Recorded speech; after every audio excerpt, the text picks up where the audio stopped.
Poco kayaknya udah nggak main aman lagi, karena HP yang satu ini spesifikasinya terlalu niat, terlalu mahal buat ukuran Poco, tapi juga terlalu kuat buat diabaikan. Ini adalah Poco F8 Pro, HP yang secara spek sudah flagship total, tapi bikin banyak orang bingung. Ini masih Poco, masih worth it, atau justru kebablasan? Halo guys, balik lagi di Forum Gadget. Di video kali ini, kita bakal ngebahas kelebihan dan juga kekurangan daripada Poco F8 Pro. Kita mulai dari kelebihannya terlebih dahulu. Kelebihan yang pertama yakni berbekal performa sadis. Kita mulai dari yang paling brutal. Poco F8 Pro memakai chipset Snapdragon 8 Elite dengan fabrikasi 3 nanometer. Chipset ini paling kencang di Android saat ini. Ini bukan soal angka benchmark, tapi soal konsistensi performa. Buat bermain game berjam-jam, multitasking, editing video lancar tanpa kendala. Lanjut untuk kelebihan yang kedua yakni membawa stabilitas dan juga efisiensi. Chipset kencang itu satu hal, namun chipset kencang dan juga efisien itu hal lain. Dengan fabrikasi 3 nanometer, Poco F8 Pro lebih irit baterai dan thermal lebih terkontrol. Ini penting banget buat gamer, kreator, user berat karena HP flagship bukan cuma kencang di awal, tapi harus konsisten dipakai lama. Sementara kelebihan yang ketiga yakni berbekal layar luas dan juga tajam. Hadir dengan layar 6,59 inci AMOLED dengan refresh rate 120 Hz. Namun yang bikin beda, adanya Hyper RGB AMOLED, flicker-free, nyaman di mata, buat menonton, scrolling, atau gaming, visualnya tajam, halus, dan gak capek mata.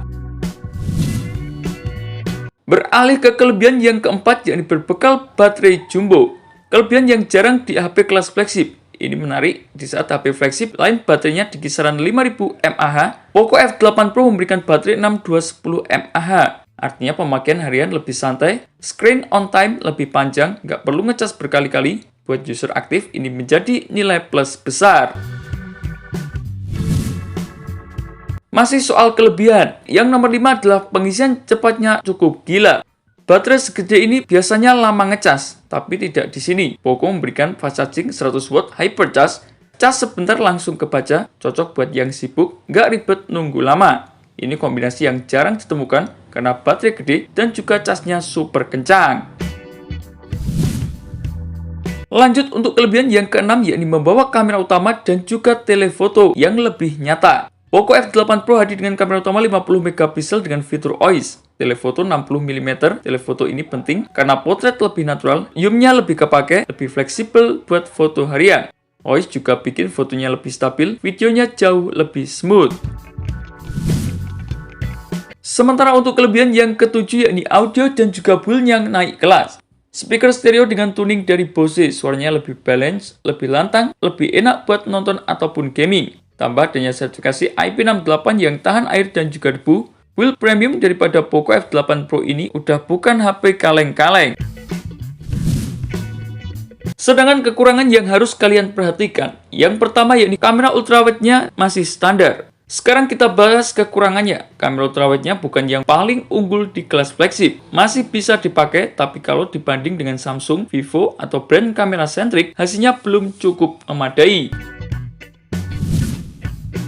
Sementara kekurangan yang terakhir yakni harga dan juga identitas Poco menjadi catatan besar.